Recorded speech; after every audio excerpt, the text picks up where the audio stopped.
the Chicago of the 1960s, an extravagant and barbaric figure emerged from the depths of the criminal underworld. Known nationwide for his cruel and capricious behavior, the mere mention of his name was enough to instill fear in both friends and enemies. His name was Tony Spilotro, and despite his short stature, he built a terrifying reputation as a cold-blooded killer. This led the bosses of the Chicago outfit to personally entrust him with overseeing their lucrative operations in Las Vegas and ensuring that everyone stayed in line. But Tony had much bigger aspirations, and in the end, his overwhelming need to always be the center of attention would lead to his surprising downfall and jeopardize everything the Mafia had built in Las Vegas. Tony was born on May 19, 1938, on the south side of Chicago. He grew up in a small two-story house in an Italian neighborhood where he shared a single bedroom with his 5 brothers. His father, Pasquale Spilotro, owned and operated a restaurant called Patsy's, a small delicatessen famous throughout Chicago for its homemade meatballs. It was also a popular gathering place for high-ranking Chicago mobsters like Sam Giancana, Jackie Cerrone, Gus Alex, and Frank Nitti. Like many neighborhood kids, young Tony idolized these hardened gangsters and performed numerous menial tasks for them, such as fetching their coffee, picking up their dry cleaning, or shining their shoes. One day, while carrying out this last task, Tony met Frank Carlotta for the first time. Both were carrying shoe-shine boxes and got into a heated argument over who was allowed to shine shoes on Grand Avenue. They pushed each other a bit, but eventually, each went their separate ways. Shortly after, Tony's father heard his son mention Frank and wanted to know if Frank was related to Joe Carlotta. A couple of years earlier, Tony's father had been harassed by some local criminals, demanding protection money. Instead of paying, he turned to Joe, who was a feared gangster in their neighborhood and known as the best driver in town. The extortionists withdrew, and Joe was killed in a shootout with the police a couple of months later. Despite this, Tony's father felt a sense of loyalty to Joe's memory and ordered his son to end his feud with Frank. The two became friends and formed a small gang that included Tony's brothers as well as other local youths. Despite his short stature, Tony quickly earned a reputation as the toughest kid in the neighborhood, so much so that his older brother, Victor, would offer money to other kids if they could beat Tony in a fight. Usually, Tony could handle himself, but if it looked like the other kid was going to win, the entire gang would jump in and give the opponent a brutal beating. Initially, Tony's gang engaged in petty crimes like vandalism and breaking and entering. However, it wasn't long before they moved on to armed robbery. One particularly lucrative plan involved one of the members waiting inside a bank until they saw someone withdraw a large sum of money. The gang would follow the person and rob them when they were alone. According to Frank, this plan was so successful that some months they made unimaginable amounts of money. At 17 years old, Frank was determined to enjoy his newfound wealth and bought himself a new Cadillac. Tony, however, had other ideas. He used his share of the robbery money to ingratiate himself with the Chicago Mafia. When he saw the Cadillac, he even warned Frank to return it, because he knew that if anyone affiliated with the organization saw it, they would come after Frank and demand a share of his ill-gotten gains. It wasn't long before Tony started to associate with an enforcer for the organization named Vincent the Saint Insero. Despite being even shorter than Tony, Vincent had a fearsome reputation as a ruthless killer. Through Vincent, Tony was introduced to important members of the organization. Even in those early days, Tony had a single goal in mind, telling Frank one day, "Someday, I'm going to be the boss of everything." Tony was eager to prove his worth, and his opportunity would come on a fateful day in 1962. 2 members of Frank's robbery gang, Billy McCarthy and Jimmy Miraglia, had recently been involved in an altercation at a bar owned by the organization. The two had been drinking excessively and acting belligerently, leading to them being beaten and thrown out of the bar by the Scalvo brothers, Ronnie and Philip. Embarrassed, Billy and Jimmy vowed revenge. A couple of weeks later, they parked their car outside the bar and waited for the brothers to finish their shift. When they saw the brothers, along with one of their girlfriends, get into a car and leave, they followed them. After trailing them for a while, they saw their opportunity when the brothers drove into an upscale residential area called Elmwood Park. As the brothers' car stopped at a stop sign, Billy and Jimmy approached and opened fire. Philip was shot in the neck, causing him to put the car in reverse and crash. The car crashed into a nearby house. Jimmy and Billy emptied their guns into the car, killing all 3 occupants. This incident quickly became a major scandal for the organization. Elmwood Park was one of the most prestigious neighborhoods in all of Chicago, home to many politicians and high-ranking mobsters. For this reason, everyone understood that committing crimes in Elmwood Park was absolutely forbidden. A couple of days later, Frank received a call from Tony asking him to meet at a nearby bowling alley. When Frank arrived, he noticed a drastic change in Tony's usual behavior. He was entirely focused on business. Tony noticed Frank's anxiety and reassured him, saying they were fine, but needed him to call Billy and tell him they needed to meet that night. Tony even provided a lie, instructing Frank to tell Billy they had a big job planned and needed to meet urgently. Frank was hesitant, but Tony insisted he just wanted to talk to Billy and see if he had any information.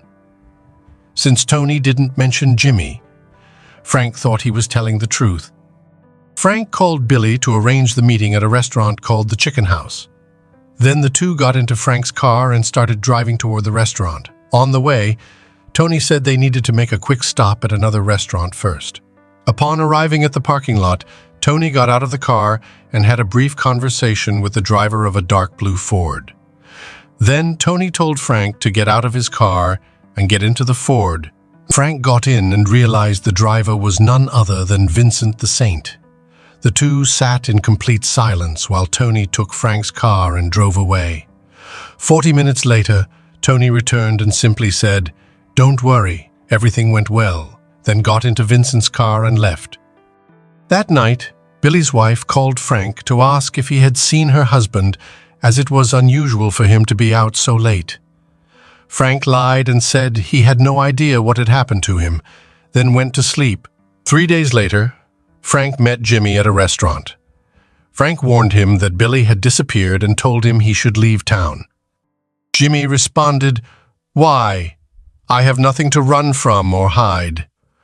A week later, the police found the bodies of Billy and Jimmy in the trunk of Jimmy's abandoned car. The next day, Frank received a call from Tony, who told him they needed to talk. Jubilant, Tony explained what had happened. He claimed that he would soon become a made man within the organization. When Frank asked why, Tony recounted the story of Billy's last moments. Tony had taken Frank's car and parked it right in front of the meeting restaurant before going inside. When Billy arrived and saw Frank's car, he assumed Frank was already inside, waiting for him. Entering the restaurant, Billy saw Tony sitting alone in a booth. Tony called him over and said he was also waiting for Frank. They sat together for a while and chatted before Billy decided he no longer wanted to wait and left. As Tony and Billy exited the restaurant, they were followed by 2 men who had been sitting separately inside. Just as Billy opened his car door, he was surrounded by Tony and those 2 men, whom he soon recognized as high-ranking mafia hitmen.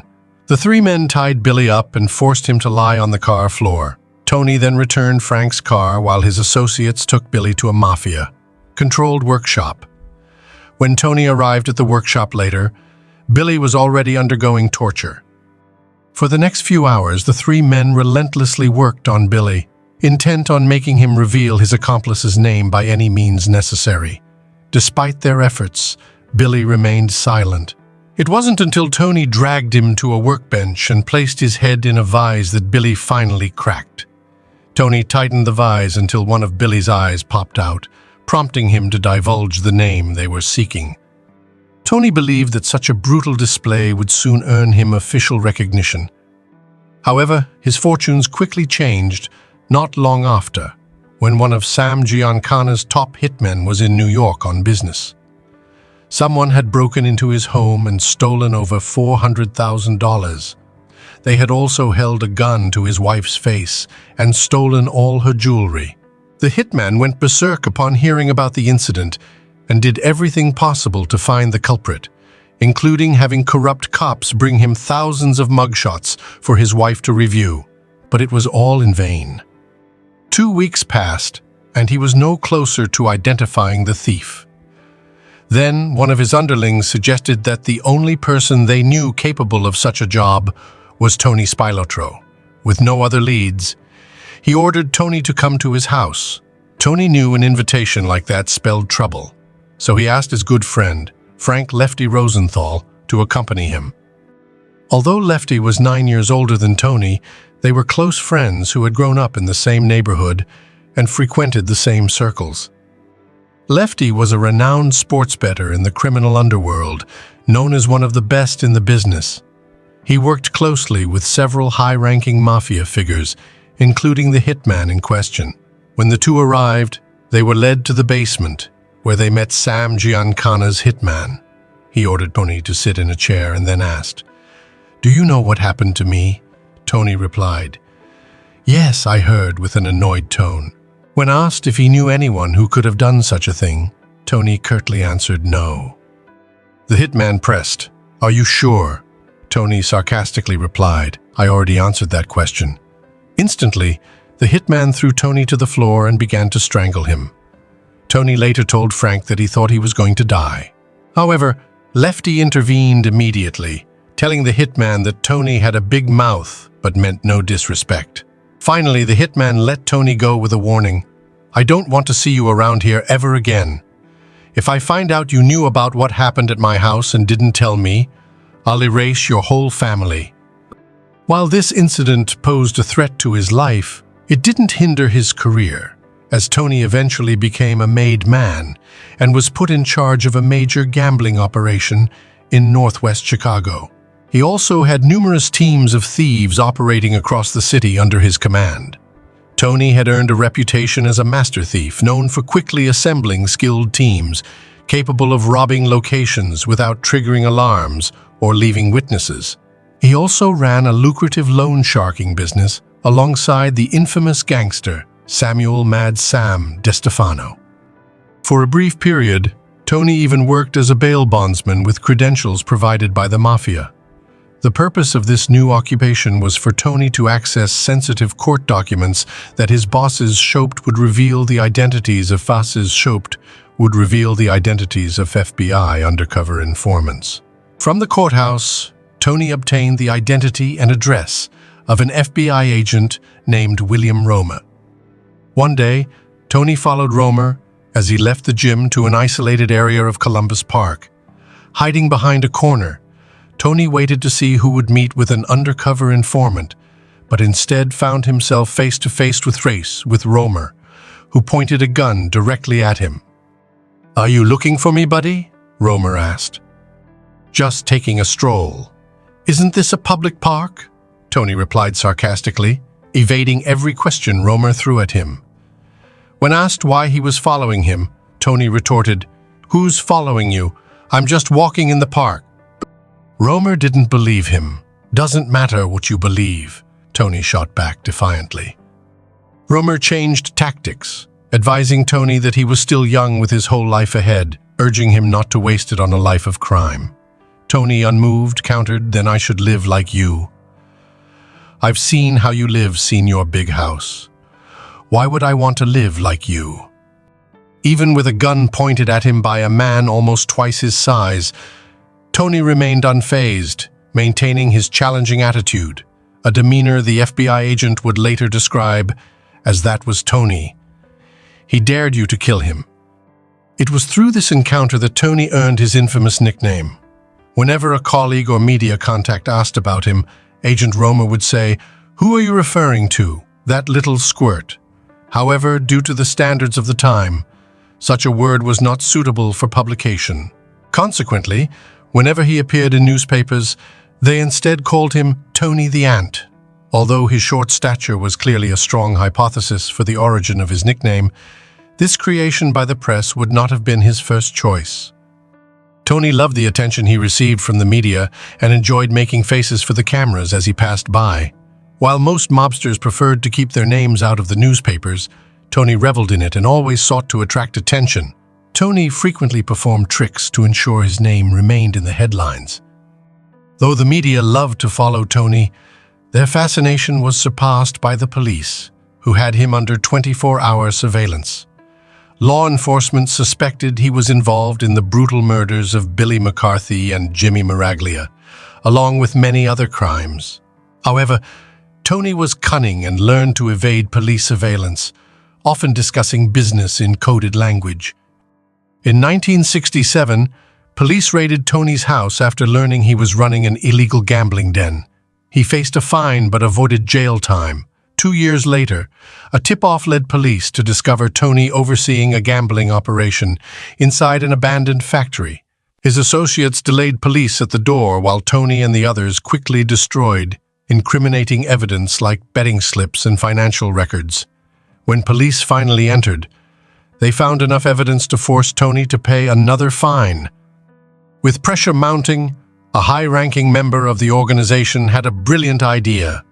Marshal Joseph Cafano, the current chief enforcer in Las Vegas, had been banned from all the city's casinos.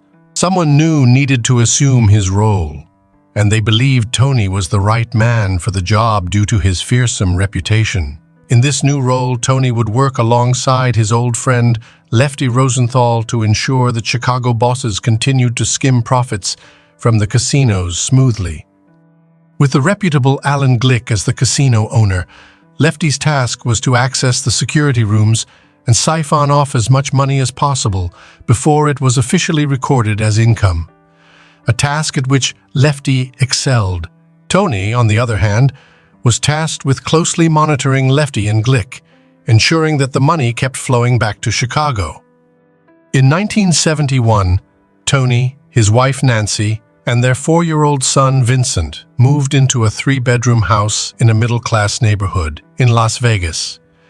Tony and Nancy quickly became friends with Lefty's family, especially his new wife, Jerry McGee. The two couples spent a lot of time together, whether at their homes or at the country club. He also attended all the Little League games in which his son played. Although Tony initially tried to create the facade of living a happy suburban life, his plan quickly unraveled the moment he set foot in Las Vegas. Local police and the FBI were alerted as the Chicago police sent over his record and all the evidence they had gathered on him. Almost immediately, the police began trailing Tony wherever he went, just as they had done in Chicago. However, he still managed to stay one step ahead of law enforcement and thwart their attempts to disrupt his plans. Tony had grand ambitions for Las Vegas and aimed to become an even more prominent figure, the city's most powerful crime boss. Fortunately for him, this wouldn't be too difficult to achieve. Before his arrival, Las Vegas was a relatively quiet and safe place. The mafia generated so much money from their skimming operations in the casinos that they had made a concerted effort to keep the crime rate low. Keeping a low profile to avoid unwanted attention from the police, things were so calm that the city's biggest loan shark operated his business from his restaurant, Tower of Pizza, and his waitresses also acted as debt collectors. With Tony's arrival, everything changed. As one of the leading FBI agents working on Tony's case would later say, Tony changed the way of doing business in Las Vegas. He took control of everything. The first thing he did was bring in some of his own men and impose a street tax on every bookie, loan shark, drug dealer, and pimp in the city. If anyone refused to pay, Tony would kill them without a second thought and leave their body in a public place to signal to the rest of Las Vegas that a real gangster had arrived in town. Among Tony's crew in Las Vegas was his old friend Frank Kula, who had just been released from prison after serving 6 years for participating in an armored truck robbery. When he arrived in Las Vegas, he was surprised at how quickly Tony had conquered the city. Tony was already running things, had everyone on the payroll, and even had a couple of guys in the sheriff's office, and others in the sheriff's office, and others in the courthouse, who could get him jury records.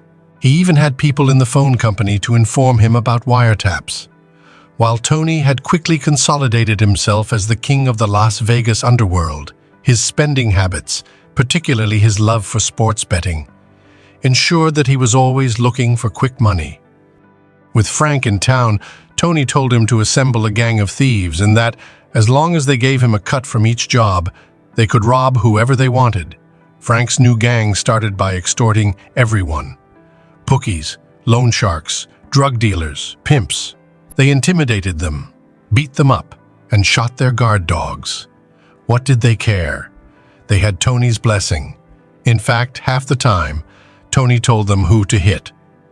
Then, after robbing them, they paid Tony for protection, having no idea that he was the one who had told Frank's gang to rob them in the first place. Frank's gang of thieves soon became infamous for their ability to break into any building undetected, no matter how tight the security. Because of their penchant for drilling holes in the wall or ceiling of the target building, the media began to call them the Hole in the Wall Gang. Tony was at the peak of his power and ruled Las Vegas with an iron fist. Unlike the bosses in Chicago, he lived to be the center of attention and loved his media influence. Tony had the city covered. He was in the newspapers all the time, had women coming in Rolls Royces wanting to date him. Everyone wanted to be close to a gangster, even movie stars. As Tony's notoriety increased, his ostentatious public persona only served to embarrass the local police and the FBI, who put together a task force of more than 20 officers with the sole purpose of taking him down. They placed a listening device on the roof of the Gold Rush, a jewelry store owned by Tony, that he used as a base of operations for his criminal empire. However, it quickly became evident that even with all the surveillance, Tony was too smart and paranoid to talk about business in a way that could implicate him. Instead, he spoke to his subordinates in code or conveyed orders through body language, frowning or smiling to get his point across. Whenever he talked, he always covered his mouth, fearing that the FBI might have lip readers with binoculars watching him.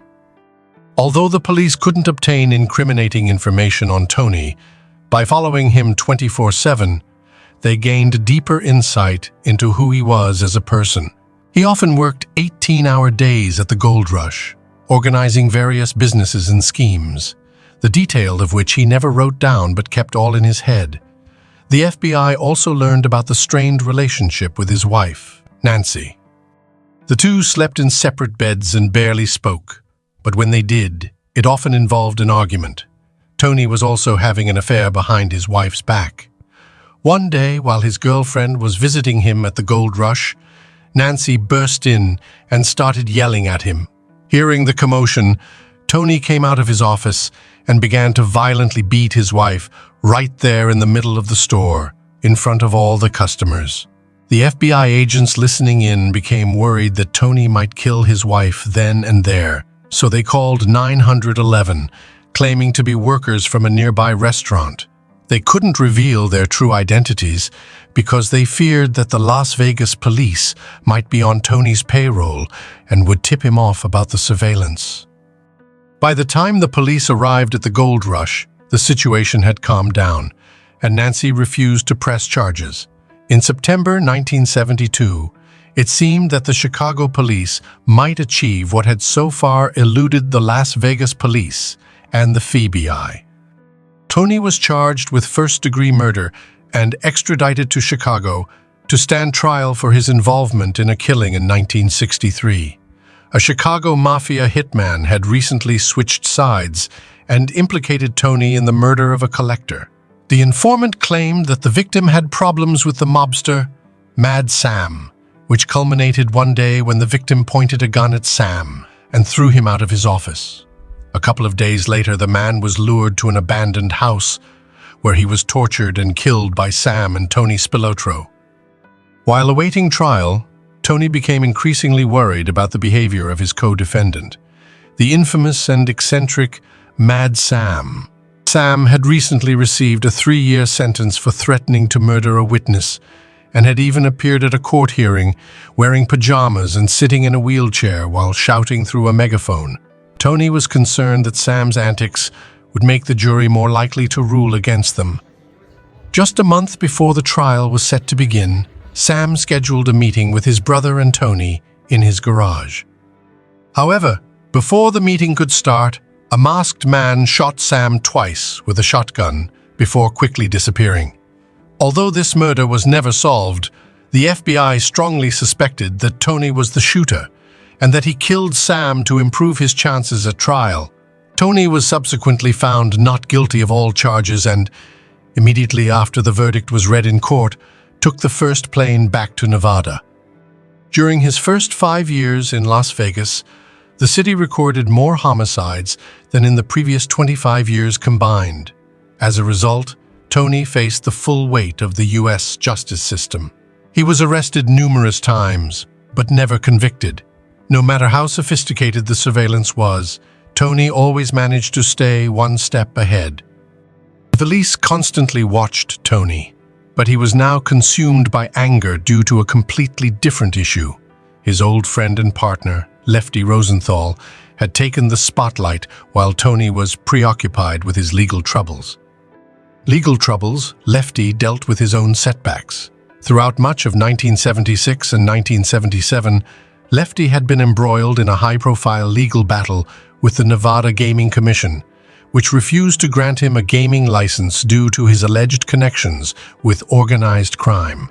Lefty argued that the state was violating his constitutional rights, and although local courts routinely ruled against him, he was determined to fight all the way to the Supreme Court if necessary. This prolonged legal saga dominated the media, with Lefty routinely appearing on the front page of every newspaper in the state. Due to the lack of a valid gaming license, Lefty was appointed as the director of food and beverage for the Argent Corporation, the parent company that owned 4 casinos on the Las Vegas Strip and was secretly controlled by the mob. He was given this position because it was the highest title he could legally hold without a license. Newspaper, where he commented on current hot topics. He also launched the Frank Rosenthal Show, a talk show featuring casino performers and celebrity interviews. During its 2-year run, the show included legendary figures such as football player Jim Brown and even Frank Sinatra. Although the show aired sporadically, when it was on, it was one of the most watched TV programs in the local area, turning Lefty into a Las Vegas star. This did not sit well with many of Lefty's mafia associates, who were increasingly worried about the attention he was drawing to them. But the most annoyed person was Tony, who hated that Lefty was absorbing all the publicity that used to come his way. One night, after filming the Frank Rosenthal Show, Lefty went to a nightclub with an entourage. As they entered, everyone in the club stood up to shake his hand and wish him well. Everyone except Tony, who remained seated, seething with resentment. He proclaimed, "Look at that arrogant guy. Thinks he's too good to even come over here and say hello." While Lefty was on top of the world and enjoying the spotlight, Tony was forced to keep a low profile due to 24 surveilling police surveillance.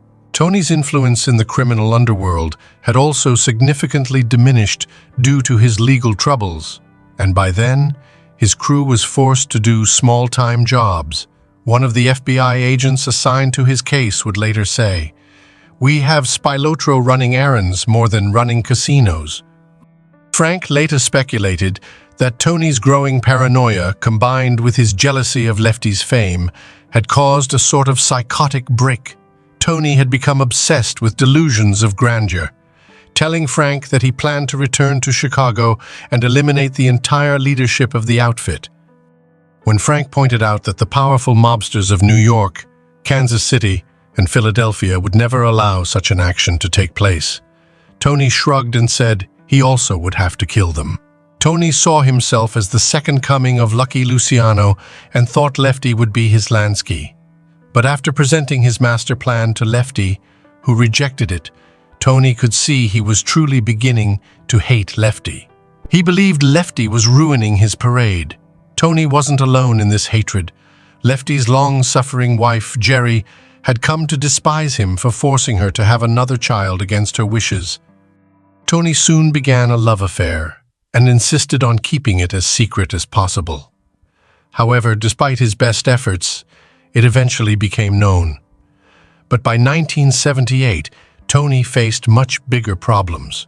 Frustrated by their lack of success in convicting Tony, the Las Vegas police achieved a significant victory by persuading the Nevada Gaming Commission to include Tony's name in the infamous Black Book. This meant he was officially banned from entering any casino in the state. This move made it practically impossible for him to oversee the casino skim operation, which was the main reason the Chicago bosses had sent him there in the first place. To make matters worse, in the spring of '78, the FBI launched a massive raid on the gold rush involving over 50 agents. They seized everything from cash to recordings and financial records. The raid generated so much publicity that Tony found himself on the front page of every newspaper the following week. Although the raid turned out to be a massive failure with Tony and all his associates being released without charges, the bad press became another point of contention for the Chicago bosses. They quickly formed the opinion that Tony was causing more trouble than he was worth. The breaking point would come in 1980, when, on July 4th, Frank and the entire hole-in-the-wall gang were arrested while attempting to break into a store they believed had a large amount of cash. As soon as they drilled through the roof, they were completely surrounded by a large number of police officers. This was because the alarm system specialist in the group had become an informant and had alerted the police about the group's plans. But they weren't the only ones arrested. In addition to the hole-in-the-wall gang, many of Chicago's top mobsters, including the outfit boss, were also charged for their roles in the casino skim operation. Ultimately, the bosses placed an exorbitant amount of blame directly on Tony for all the attention he had brought upon himself. However, Tony remained oblivious to this, and his main concern now was staying out of jail.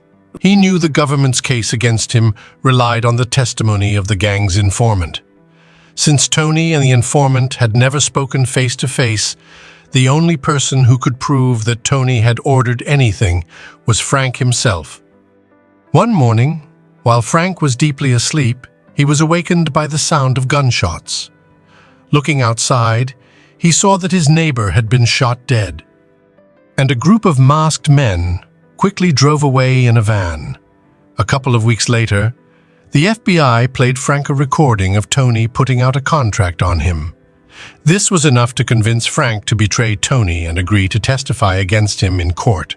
Frank admitted to the police his involvement in over 6 murders ordered by Tony. He also confessed that his phone call ultimately led to Billy McCarthy's death. However, at trial, his testimony proved insufficient as it was his word against Tony's, and the police lacked solid evidence against him. Tony was acquitted once again at trial but was soon charged again for his role in the casino skim operation. While out on bail awaiting trial, Tony visited his brother Michael's house on June 14, 1986. Later, the two brothers left in Michael's car to meet with a high-ranking mobster in the hotel parking lot. The brothers believed that due to their efforts in Las Vegas, Tony was about to receive a promotion, while his brother would become a made man. They got into the car and all three traveled to a house 10 minutes away in the suburbs of Chicago for the ceremony they assumed was about to take place. Unbeknownst to the brothers, a few days earlier, all the remaining Chicago bosses who were not in prison held a secret meeting to discuss their upcoming court cases and the best course of action. All the men present agreed that their current misfortunes were solely Tony's fault for how he had managed things in Las Vegas, and they decided that Tony needed to be eliminated. So when he and his brother arrived, they were taken to the basement, where they were beaten to death by a group of 11 members of the Chicago outfit. Their bodies were then placed in the trunk of a car and driven for over an hour across the Illinois border into Indiana, where they were buried in a cornfield. Michael Ann reported the disappearance of both brothers on June 16. On June 22, their bodies were found, one on top of the other, naked except for their underwear, buried in a cornfield in the Willow Slough Nature Preserve near Enos, Indiana. And that concludes the chilling tale of Tony Spilotro, a notorious figure whose life and crimes captivated an era. If you found this story intriguing, don't forget to like, subscribe, and hit the bell icon for more gripping tales from history's underworld. Stay tuned for our next episode. Thank you for watching